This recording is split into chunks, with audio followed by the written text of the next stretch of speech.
So Evolve team, what gets you up each morning to continue this fight? What drives you? Sometimes people ask me like what I'm most proud about in business, and family's always first, right? But it's honestly, our team. I've said it several times at our Christmas party, and I try not to get emotional about it, but my favorite part in the morning and coming in is seeing the entire team and what we've created. We typically all get along, we have our days, but my family gets me up. I want to provide better for them, but I really feel like impacting, other people's lives and seeing them thrive, even if it's something small that they've achieved, is probably the biggest thing that gets me up and gets me excited about what I do for the most part. Yeah, I would agree with that. I think that. There we go. I agree. I mean, that was my answer too. Is the team. I don't have any problem getting up in the morning I've had my struggles waking up in the morning, don't get me wrong, but I don't have any reservations about coming into work in the morning knowing that the people we've got there are ready to work and that we have such a great team, and I'm just so excited to be a part of it. I feel like I'm just another part of the team, and it's just a great thing to be a part of. There's struggles every day, but I know that we can handle them together. So tell me a little bit about Evolve team. Actually, anybody up there, whoever wants to jump in. Tell us about what the transition was like from serving yourself when you start the business to serving something bigger than you, a bigger mission. Instead of just focusing on that survival side, when, as the Evolve team talked about, they have a team to serve, gets them up, gets them going every day.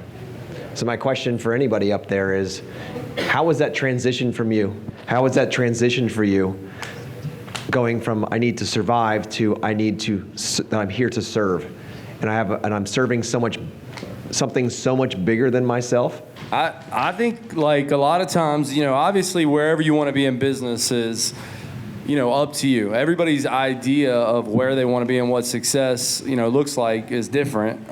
In terms of like the surviving and thriving, I think that sometimes people think you have to be this, larger company versus a small company to be profitable, and that's just not the truth. You can keep it small and, manage things at the level that you feel comfortable and still be profitable. I think for us, in particular, the best part about thriving now is the involvement. Like, we were just sitting at the table a minute ago when I think you were actually up here speaking, and we were talking amongst each other about what the best idea was. And for me, the engagement is the best part of the job, right? Like, we all have our own opinions and our own ideas, and so part of thriving is, allowing things to happen together, instead of one person making the decision. And honestly, it's a lot easier because sometimes my ideas are incredibly wild and not the best, and they'll kind of rein me in and tell me why. And understanding people's whys is incredibly fun and rewarding, I guess I would say, to answer your question, every year's different. It's a journey. When I started out in the business, it's totally different year by year, and it's changed and evolved over the years. Different team members, different seasons in life. So I guess to answer your question, it's year by year. It's a journey, and some years I feel like I'm just addicted to the chaos. Other years I feel like I'm thriving. And every year we're trying to grow and get better. That's why we're here, number one. And every year we take away golden nuggets from every conference we go to, and we go home and implement them. So I guess the answer is we're always growing. We're always trying to get better every year. Excellent. Anything to say to that? Yeah, I mean, I think that my personal growth from surviving to thriving was more on a personal level than on a company level. I started with Jordan when I was fresh out of high school. I actually worked for him before we went into business together. And for me, going into business with him at a young age, it was incredible for me because I was able to lean so much on his experience, already having owned a business. But the growth for me really came in finding out that, and finding out that there was no, I wasn't always going to turn to someone else to answer those questions. I wasn't going to turn to someone else to find the solutions to the problems. And that's where I actually have really, that's where what I love to do most is find the solutions to those problems. No, the team loves to turn to you as the owner and say, what are we going to do? And so thriving for me is when we can all come together, like Jordan said, find the solution to these problems. That's what I love to do is work through all of the most difficult situations that we run into as business owners and just watching the team grow. That's just been the most fun journey for me, and really a personal journey as well. Love that. Thank you, guys. I have a question for you. What is the difference between growing each year? And I don't necessarily mean by revenue. I just mean by like in the health of your business and your life. What is the difference between growing each year or repeating this first year 10 times, 20 times, and it's just flat? There's no growth. Like what's the difference? What would you, if I'm wondering, like, am I repeating year 1 10 times? What are the signs? I guess it'd be like, for me, it's been self-introspection to where what am I bad at in the business? No matter if it's office, out in the field, leading the crews, communicating to the crews, communicating to customers, identifying those things that I'm bad at, and then, okay, we've identified it, how are we going to fix it? So always continuing to grow in that aspect of self-introspection on top of there's things I've heard in the last 2 days from every single speaker I've got wrote down that's like, I got to take that home. I didn't know I need to work on that. I mean, there's systems and processes that are always evolving and changing, especially in the tech world. And then as the tools evolve out in the field as well. So I just think of, what's that phrase? Your mind is like a tree. If you're not growing, you're dying. So if you're always continuing to grow and thrive and continues into strive, once you stop growing, you start dying. So always having that mindset and being humble with yourself and introspecting within. I think that was a great question because I've had several people come up to me and ask over the weekend, do we expect to continue to grow? I mean, everyone's come out and seen the operation. We've assembled a good bit of employees, trucks, equipment, and all that, and we started, 5 years ago, a lot smaller than we are now. If you were to look at our, like you said, revenue, the biggest jump in revenue was at the very beginning, the first year, the first 2 years. So obviously, that's the biggest jump. We are growing slower if you just look at revenue numbers. But for me, the biggest growth that we've experienced has been in the last couple of years as we've gotten everything has gone from feeling like it's this wild period of crazy revenue growth. We're adding teams, we're adding people, we're adding all this new equipment and everything. And now we are it feels like we're finally starting to get all the right systems in place, getting the right people and the right roles, and starting to get organized. And I think that it's crazy to think maybe we aren't going to add, 1.5 times our revenue this year, but we're still going to be growing. We're never going to stop growing. We're going to continue to dial in our processes. We're going to continue to work on getting the right people in the right roles, and I think that's the biggest aspect of growth for us. Being more efficient, exactly. Yeah, that was a good answer, but for me, it's a lot different because of, a lot of people are not to the size we are right now, and so it's the question was, how do you get to, basically you want to know what gets you out of the day-to-day grind, right, of being one, same thing, repetitive, right, and go to the next step, essentially. And, self-accountability and being open to change would be the biggest thing. I cannot tell you how many people that can't deal with change. The sooner you learn to be receptive to change, the door's open. And then when you're self-accountable, I'm not a very smart guy. I make no mistake about that, and I've surrounded myself with very talented people that I trust, and, we've made mistakes along the way, but, being open and self-accountable and, adapting to change, you will grow so fast that you really will not even realize what happened because you allow opportunity to happen. Doesn't mean you won't stumble and make poor choices, but just allowing yourself to do that is the first step, and a lot of people have trouble outside of their box. Yeah, it's the comfort zone. It's the fear of change that keeps us in year one for 20 years. Yeah. Guys, these are people that have grown successful businesses. Fred here deals with you all's like business best practices day in, day out for the last 4 years. And this is your opportunity. Like, lean into it. There is no dumb question. So who's next? I got a question. For you boys. What is if you had to pinpoint one thing in your business that you guys sold more of that caused you to go from, what was it 1.4 to the 2.5 to the 3.5, what was it that you sold? Was it hardscapes, pools, landscaping? What was it? It's pools, and it's very simple because you get the pool, you get the project. I say it all the time. You get the pool, you get the project. People are entering a different phase in their life. It is the Amazon culture, one place, one stop, and if you think it's going to change, you're wrong. They want to deal with one person to be accountable for.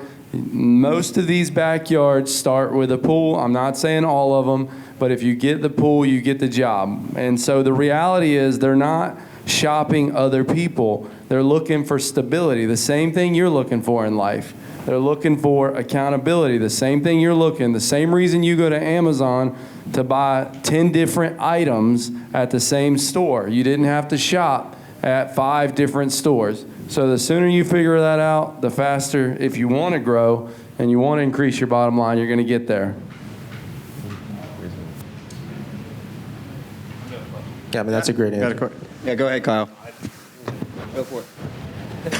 I agree. I mean, pools was the biggest thing for us, adding that. I've been a hardscaper since I started working with Jordan when I was 17, and I love hardscaping. But there's no doubt that adding the pools added a whole new element to the whole outdoor living space. I mean, we got way more technical. Our projects got more technical and a lot more intricate. And I think that that's been the biggest growth factor for us. Obviously, you know, you look at just the raw numbers, the pool shells are going to make your revenue jump when you add that. But I think that the biggest thing for us adding the pool shells was that the way that the pools affected us was taking the basically what I'm trying to say is that building a team at Evolve. I lost my train of thought. I'm gonna tell this stuff, but when you get done, I need you to go talk to my pool foreman over there and tell him he's not gonna get a raise after that question because we just really blew his head up. You know what I mean? It was the hardscapes. That was the hardscape. Yeah, that's right. I don't want to mess you up. I'm sorry. So I think that what I'd like to say about taking your revenue to the next level is it doesn't have to be pools, but you need to take and really look at what you want to be doing. You need to look at what you're passionate about. Jordan had this dream to install pools, and a couple of guys, me and JR, we weren't on board at first, honestly. We thought that he was crazy. We'd been we started cutting grass with him, and then we were putting plants in the ground. You were right? Oh, no. He is crazy, right? He is crazy. Yeah, that's what I thought. We thought he was crazy. We said, no way. There's no way. We don't have any experience. We're hardscapers. And before that, we were landscapers. That's crazy. And, you know, he said, okay. It went about another year. And then he said, we're going to put a pool in the ground. And we did it. You know, it wasn't pretty at first. But he had the vision. And I think if you have the vision and you just lean on other people, I mean, that's how we started. We're happy to help if anyone wants to. I mean, we've been here all weekend, and we're happy to help you when you come down and visit with us or give us a call. Add us on Instagram. We'd be happy to answer any questions that you might have or do anything we can to help, because that's how we got started. Yeah, Josh said something super important. Yes Express, right? I feel like I'm a phenomenal sales guy. That's like what I feel like I'm very good at, right? But we actually took some of our people and did Yes Express, and it opened their eyes, right? Because they weren't hearing it directly from me. And he said something that was super important. And he said basically that we have so many resources. Like, I mean, I was talking the other day, I talked to Richard, I talked to Josh, and we have all these opportunities to talk to all these great people that are in our industry, and they'll help you. You just reach out to them. I mean, I've had so many conversations with these guys. Don't be scared to reach out to them. Thank you. Okay, go ahead. Yeah, on the design build, were you guys building before you started doing the designs, or have you been designing from the start and implementing that into the business? Was that difficult? Like, did you learn the software first, or how did that process kind of go? That's a you question, because I don't design. Yeah, I mean, I pretty much learned to design from scratch. I did, up until about 2 years ago, I did 75% of our design work. Yeah, I'm really good with coloring books, but I color outside the lines. I mean, I just, I pick things up and I just try it, and I just, hope for the best. And, I'm inspired by a lot of other people, whether it be Instagram or Facebook. In the early times, we used UVision.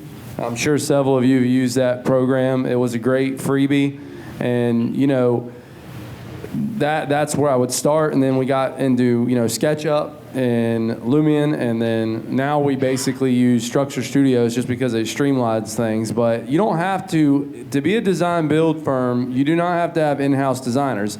But you do, in fact, have to have a design contract. You have to charge for it, and you have to cover that cost. In fact, there are plenty of talented people that would love to design your projects, and it'll free you up, and then you don't have the overhead cost of it as well. I don't have a huge, demand for design, on a steady diet. So that's just, nor do I have the time. You to likely learn. don't have a demand for it because you're not pushing it.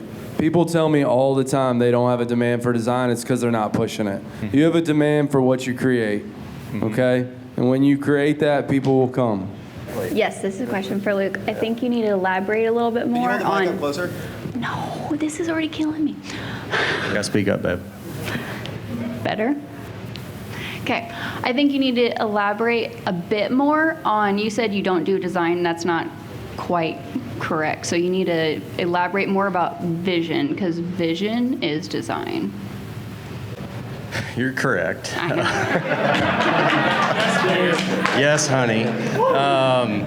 To elaborate on the whole, I don't design. We do design. We do meet with customers and capture their vision, enhance it, and sell the project. What I mean by I don't design, I don't sit in front of a computer and design it up, is what I meant. And I don't have a system in place in our company, we're not as big as this guy, where we have an in-house designer or we have a design contract where we design out every single project, which when you start getting into multiple crews, I highly recommend, because it's a paper trail, it's a blueprint for everybody to follow. But with what we do, he sells pools and sells everything else around it, right? I sell water features and then sell everything around it. It's hard to design on paper a waterfall. I could tell you it's a 12-foot waterfall, right? But more visuals on our website, our Instagram, YouTube is what sells our projects, and then we come in and design a patio, a fire pit, and everything else around that waterfall. So I would say 80% of our projects do not have a paper design. They have what we call a site design, where I sell a $120,000 project by just walking through with orange paint on a vision that I have after I've kind of connected with the customer, because it's an emotional transaction, correct? So I go and I connect with them, we walk through and see what their wants and desires are, and then I always ask that question, would you like my opinion on what I would do if this was my house? And they always want my opinion. And I just kind of, okay, what I would do here is I put the fire pit here, I'd put the outdoor kitchen over here, and I put the waterfall right in the center. That center's right towards your big giant windows that go right into your living room and your kitchen area, that your front door opens up and you see through, and the first thing you see when you walk in that front door is that waterfall.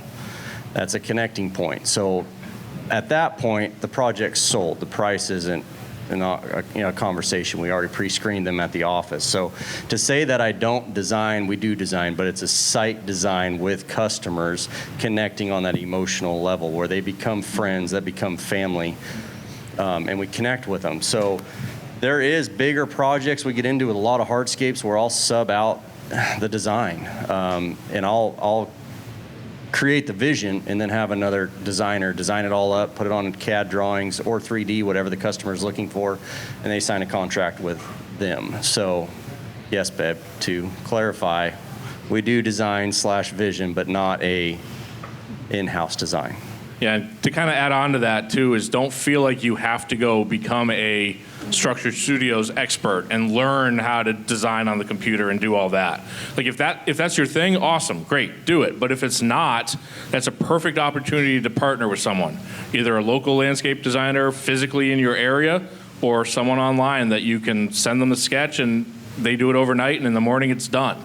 Just find the one that is in your style. It's what you're thinking. Maybe you're just not producing it. So some people get totally hung up on trying to figure out how to use those programs and do that design work. And again, if it's not your thing, it's not your thing. Delegate that. Do what you're good at. Have somebody else do that. I just want to add on to that. Like I think it's a little bit like a fingerprint. Like everybody's process is going to be unique, and I think the principle is not like, oh, I got to become a Structured Studios expert, which is the best design program. That's not what you should be hearing. Mm-hmm. What you should be hearing, tell me if you disagree with this, is educate the customer as to what things cost, so that they can choose what they want, to lock down that scope of work, so that you have the expectation set up front, and now when you hit send or present that proposal, it's not the experience that Josh was talking about where they were asking for a $20 watch that looked about the same in the picture and it was a $7 million one. You know what I'm saying? Does that make sense? Yeah, Josh, crushes it because you have to read into his message. He's saying I want to close 75%, right? Okay? And the reality is Josh knows what his ideal client is, just like we know what our ideal client is. When you're getting that design contract, you're recovering your overhead and you're weeding out your ideal client, okay? And that's very critical. Like we will go onto jobs and I call it titrate to effect, right? Basically, we will figure out if they are serious or not. I don't care if you get $100, $50, or sometimes we get $5,000 to $8,000 on a design. You are weeding out the potential after you've explained to them the value of the project. If they're not willing to take that next step, they shouldn't even be in your queue to give them a proposal. So when Josh, and he can correct me if he wants, maybe I'd love to get his opinion because he's great with this stuff. He's looking to close qualified leads because they're looking to buy a space. Thank you. Yeah, I love that. Great. Quite. Wow. Thank you. Why did you decide to go into business together? You're 50-50, eh? Yeah. Yeah. What's up? You want to know the truth? Rock, paper, scissors? No, could you just give me the fluff? You want the fluff? Yeah. All right. So this is a long time. No, I'm just kidding. Honestly, people, I tend to get like extremely emotional and like raw and, just talk straight from the heart. But the reality is, I've had a lot of great people surround me in my entire, career doing this. I've got, a lot of family and friends that have been with me a long time that work with me. And Kyle started working for me when he was young. And I was building a seating wall. And I turned the corner, and he was building a double seating wall, like a double back, and he was kicking my And I said, I got to hire this guy. I got to go into business with this guy or he's going to be my competition, And he's incredibly, good with math and he's a smart guy. And, I enjoyed working with him so much that I just basically approached him. I said, I think we're stronger together. And I think a lot of people think that businesses won't work with partnerships. And I think that, that can be true in some regards. We just naturally get along, and maybe he thinks differently, but I kind of think like I'm his big brother and he's my little brother, and maybe he doesn't appreciate that, but that's how it started. Mackenzie, you remember that night we went to dinner?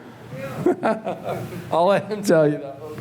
Yeah, I mean, I think that the thing that started it all was when Jordan and I both started to do hardscapes. We were I was working for him, but we were learning together. We were just starting to build projects. You ask about, how we learned to design. It's similar to how we learned how to build projects. He was learning to design, I was learning to build. I would take his design, but I could see that he had a vision, and I knew how I was enjoying learning how to build it. And so we started that way. He was a great designer. He grew quickly in that, and I loved building those projects. We worked together because we just play to each other's strengths. And as we've gotten bigger, the business has grown. I think that we continue to play to each other's strengths, even though it might be on a bigger scale than just I'm building projects and he's designing projects. I think we just continue to work well together, and we really play to each other's strengths. So my question is more for like all three companies, kind of through your growth and startup, but what is your philosophy on debt? And specifically as you're trying to grow, we all visit the facility yesterday. It looks awesome. Like everybody would love to have a brand new fleet of trucks or a killer shop and all these things, or buy a bunch of things from Pape Tool. And to, I guess, temper those expectations or to manage that, what would you guys say is your advice or your experience with cash flowing versus debt? I think got to identify the need versus want, especially as contractors, right? We always want the shiny new excavator or the cool black dump truck that's the first thing I noticed when I drove in the driveway. Like, babe, we got to get one of those. That's bad. So you gotta balance it. Are you gonna use it all the time? Is it gonna make you money? And is it a tax write-off? And then you got to balance out your end-of-year taxes on, well, do we need to purchase something, or are we going to take a big tax hit and have to pay taxes? That was the biggest thing for me starting out was, man, I wanted the cool new Bobcat. I wanted a dump truck. And it's like, well, we don't have it. You can't even qualify for it. So there's that balance. I really learned a bunch from these guys on what I could actually afford. Simply put, like Weston said a minute ago, put it in your budget and see if you can go sell jobs at that price. That is, once we started selling a bunch of water features and big paver projects, we had to do dig outs. Well, we put it in the system, and it was in 2020. And it's like, yeah, you better go buy that new excavator. Well, we did. And it paid dividends. And we used the crap out of that thing. Now we need another one. So it's going in the system next year. It's your customer's job to pay your bills, not yours.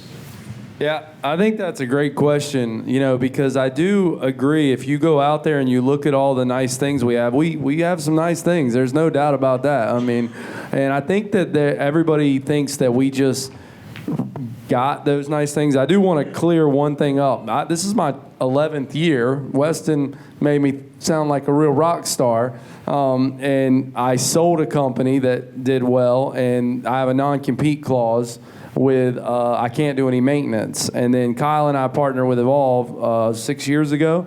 And SynkedUP, though, is what made the biggest impact, to his point, with the budget.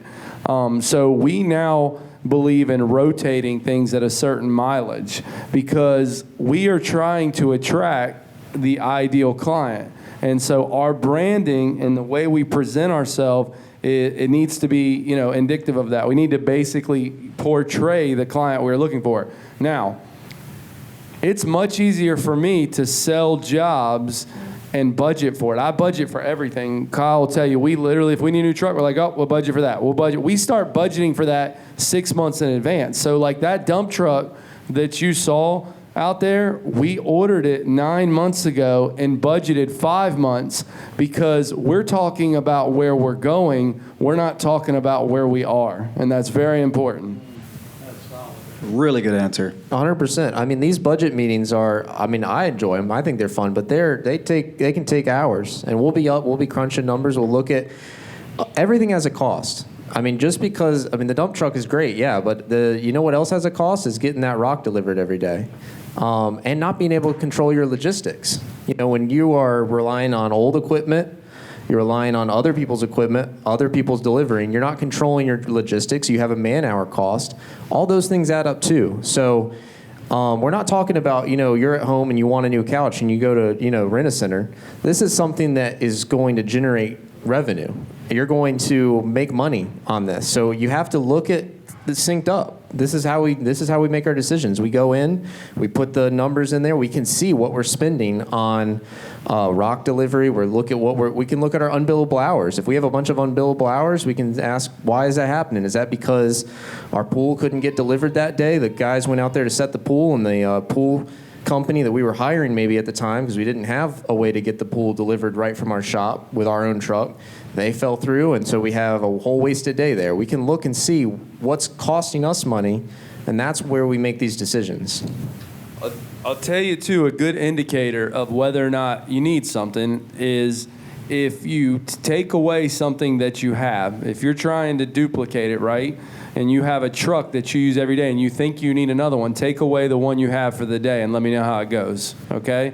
And I know that sounds silly, but to give you an example, we had our dump truck out for a week. It killed us, absolutely killed us. That told me that week, although I didn't have it, it was a great purchase. So sometimes you don't realize what you need, and you got to project for that. It's very important.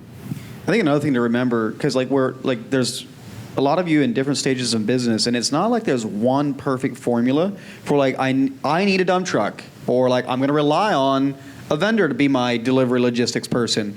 And I can just tell you from our time at Tussie, there was a time for years where we ran relying on deliveries, and we didn't have our own logistics and all of that under in-house. And there's a way to make that efficient. If you have vendor partners that you can rely on, and they're there to serve you, they want your business, you can very efficiently set up a solid system in that way. But if you start encountering things like what Jordan was describing, the opposite can also be true. It just depends on your area, who's in your, what opportunities are in your area. And I can tell you when we bought our first dump truck at Tussie, it's the thing that Jordan just said about being able to control the logistics, and what you should hear when they say that is keep your crews working. The moment they pause, you're losing money. So whatever it takes to keep the crews working, sometimes it's just better planning. You don't need to go write a check for a big truck. You just need to do better planning in the office and ordering the material ahead of time and scheduling the vendor, and not being always oh, I forgot, and can you be there tomorrow at 10 a.m.? And then blame the vendor when they can't do it. Yeah, that's your problem. So I don't want you to hear that you need to go out there and buy the big thing. It's more about for your area, the way you're set up, what is the most efficient thing? And there's this idea of sequencing. You can be, there's ideas that you can hear that are good ideas based on good principles, but it's not right thing, right time for where you are in business. So always remember, when you hear a really good idea, oh man, I'd love to do that, just sanity check it with is the shoe fit the foot for me in my business where I'm at today? Does that make sense? Quick follow-up question on that, that was a great segue through that. Could you do just a quick bit on cash flow versus profitability in this kind of conversation when it comes to debt? You could have a great profit margin, but if you strap yourself with payments that the cash coming in can't keep up with, that can kill a really profitable business. I'd love to hear your thoughts on that. And maybe I'm looking at this wrong. I didn't go to no business school or anything like that, a school of hard knocks, but everybody keeps saying, there's a difference between cash flow and payments and net profit. Your overhead recovery is recovering your payments. You're budgeting for that. Your net is the money you make. What you choose to do with that net profit is up to you. If you try to go out and do something stupid or overpay yourself, or you think you're on top of the world, versus taking that net profit and sinking it into your business to help pay off some of that debt, right, that is recovered in your overhead, that's smart business. So people are mistaking debt for, affecting your net profit. If your debt is affecting your net, there's a problem. It should be recovered in your overhead. Your debt should be recovered in your overhead. Your net can absorb the extra payments. If you were to talk to our office administrator, she's going to tell you, I pay everybody quickly, because when you pay them quickly, you can negotiate terms and prices. And I want to be in the driver's seat at all time. So I'm just religious about paying people and paying their bills, but I don't live a crazy lifestyle either. And we could. I like that. That's power. Yeah, I mean, I think that, it all goes back to the program. I don't know if everyone here uses the budget as much as we do, but you put it in there, and like we really do put this stuff in a year ahead of time. We'll put crew members in the same way. We know we want to build a new team, a new crew. That means that's an investment of a new crew member, probably a labor to help them, tools, truck. We put all of that in there, and if the man-hour rate goes up to a point where we say, I can't imagine selling a job at that rate, we have to look at it and say, is that something we need to hold off on doing for now? And we've done that before, too. We look at that. That's where the cash flow comes from. If you're making these decisions ahead of time, you're starting to sell jobs before you've even made those purchase decisions. If you run into a brick wall and you say, oh, we wanted to buy that truck and I can't sell jobs at this man-hour rate, then you know what you need to do. You need to pump the brakes, slow it down, and wait on that decision until you feel like you can negotiate a better man-hour rate, figure out what numbers make sense. But we haven't run into that problem. We've always been conservative in the sense that we prepare for things ahead of time, but it's gone well for us. Do you share your man-hour rate with your customers ever? I share everything. Come on by. I'll open up the whole thing, show you every number in there, Overhead recovery? No, I'm just kidding. I was joking with JR the other day. You know what the greatest sales tool this year is? Showing people the backside of SynkedUP. You want to know why? You've accounted for everything when the other contractor hasn't. And I know that sounds silly. I've never done that before, but I've never been in a sales period like this. Yeah. This sales period is very different. Transparency wins, okay? Right now, you got a lot of contractors bidding or looking at the same work. You can be the best designer in the world, but not have your stuff together. People come in to buy pools from us, and I say, there's no way he can build the pool for that price. Let me show you why. I open up SynkedUP, and I'll show you 110 items in that proposal that I built, in that template. And it's no secret that I need to make money. If they think I shouldn't make money, they're not the ideal client. Now, I'm not saying that you should do that for your clients, but I'm telling you, it's a different time to be selling than it was a year ago. And I'm winning on transparency right now. That's guerrilla warfare. But I want to build on something you said, Kyle, and that is that your budget dictates your floor. The market dictates your ceiling. Until you get so many no's that you cannot find enough of people to say yes to keep your business busy, producing, you haven't reached the ceiling. And that ceiling is so much more in the kind of stuff that Josh was talking about. There's some of you that have your ceiling at $50 an hour because it's how you show up. And I'm not, and when I say some of you, I mean like in the contracting industry. Yeah. This room is a little different, all right? But there's also some of you that haven't found your limit yet.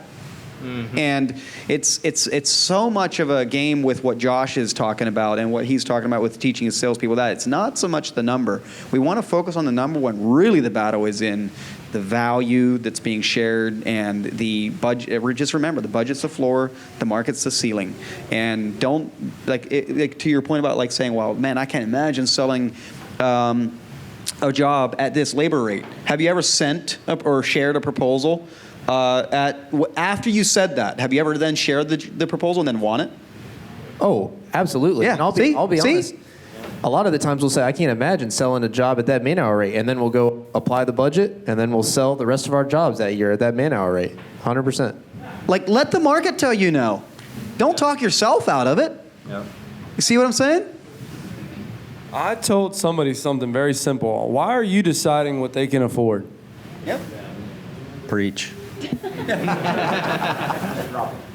go. I will say this year, doing our budget going into this year, we added another crew, paid off some stuff. Our man-hour rate in SynkedUP went down $20 a man-hour. So Chris was like, well, why would you do that? Well, yeah, why would we do that? So I went ahead, kept it the same, and then added another 20 to it. And it's like, well, let's see what we can sell. And here we are, sold out for the year. So it's... Yeah. Yeah, don't talk yourself out of it. It's not your money, it's their money. Yeah, Chris is phenomenal. We meet with him still all the time. Chris is great, and he will tell you. Do not. Chris in the room? Nice. Round of applause, Hey-o. Chris.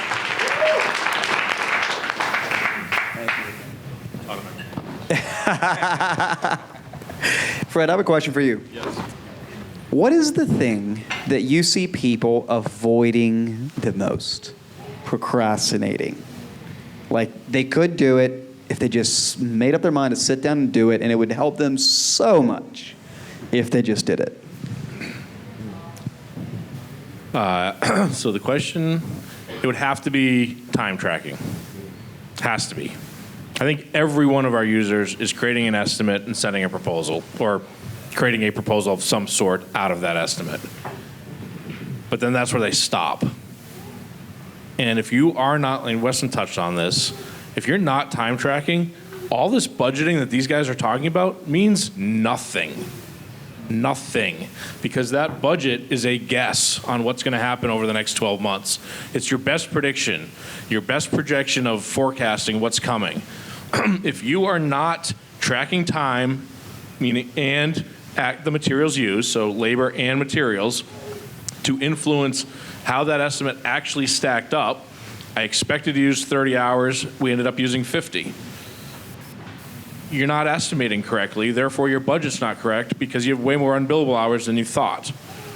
So tracking what's really happening to make sure that what you thought was going to happen is indeed happening is the most important thing that many, many, many people are not doing.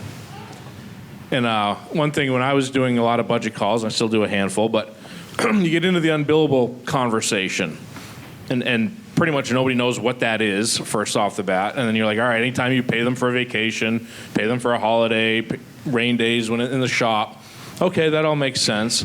And then I would always follow up with the question of, when you estimate a job, do you typically hit those hours or no? And a lot of times, especially with younger, immature companies, they were like, no, we're always a day over. We're always 2 days over. Like every single time, that's what happened. And those are theoretically unbillable hours. So if every estimate you do, you're going over, that time is not billable, because you're not going back to the customer and say, well, it took me an extra 2 days. I need to charge you an extra $5,000. That rarely happens, right? You sell the job for X, you do it. If you go over, you eat it. That's on you. So think about that too when you're budgeting. Like, and then if you're not tracking the time, you're never going to know that. You're going to finish the job, get your check for 30, 40 grand and feel good about it. But maybe that job should have been 50, should have been 60 with what really happened. So what Weston was saying earlier is so true, that tracking the time, tracking the materials is the only thing that makes any of this really, really work. And going over on anything hurts on a job. Going over and not knowing it is suicide. But out of anything, if I was to go over on anything, equipment usage, a sub, materials, labor, the one that I do not want to go over is on labor. And here's why. If you do budgeting with the multiple overhead recovery system, like what SynkedUP does, your overhead recovery is tied to your most predictable direct costs, typically labor. And what that means is if you go over a job, if you go over on labor on a job, you pay for that labor 3 times. What I mean by that is, not only are you, if I go over on pavers, I by 400 square feet, I have to pay the difference for the 400 square feet that I went over. I pay for it once. On labor, not only do I pay for the direct cost on those hours that the employees took to finish it, I also did not recover the overhead on those days. The revenue is still the same on the job, and I delayed generating revenue on the next job. And that delay is significant opportunity cost. It's a little bit of a mental exercise to kind of sink this in, is if I go over a day on a job twice a month, that's 2 days a month that I wasn't anticipating, I went over. Seems pretty safe, like, yeah, that happens, it's pretty normal life, and the truth is it is. But I just want you to understand the cost of it. 2 days a month. Say you have a 10-month season, 20 working days in a year. That's an entire month that you're working for free, paying your employees, not recovering overhead, and not generating revenue. It hurts. And not tracking it is a little bit like, taking a rifle to a shooting range and putting the scope right on the bullseye, squeezing off what feels like the perfect shot. You have the perfect estimate. You feel good about it because it's going to take 3 days, right? And then you never look where you hit. And you blow through your whole box of ammo, never look where you hit. Finally, you run out of cash, and you walk up to the target to see what's going on, and you never realize you were never even hitting the target. And job costing is just like going up, checking the target, coming back, course correcting those little scope dials in your template, shooting again, a little closer, and it's just a continual cycle of yesterday informs tomorrow. Like your history should project your future. Does that make sense? Okay, we're at time, guys. While we're up here on stage, I just want to say, Jordan, Kyle, the whole Evolve team over here at this table, like, you guys are fantastic. You guys should really feel proud of yourselves. And big old thank you for hosting us down here. Can we all make them feel welcome and appreciated?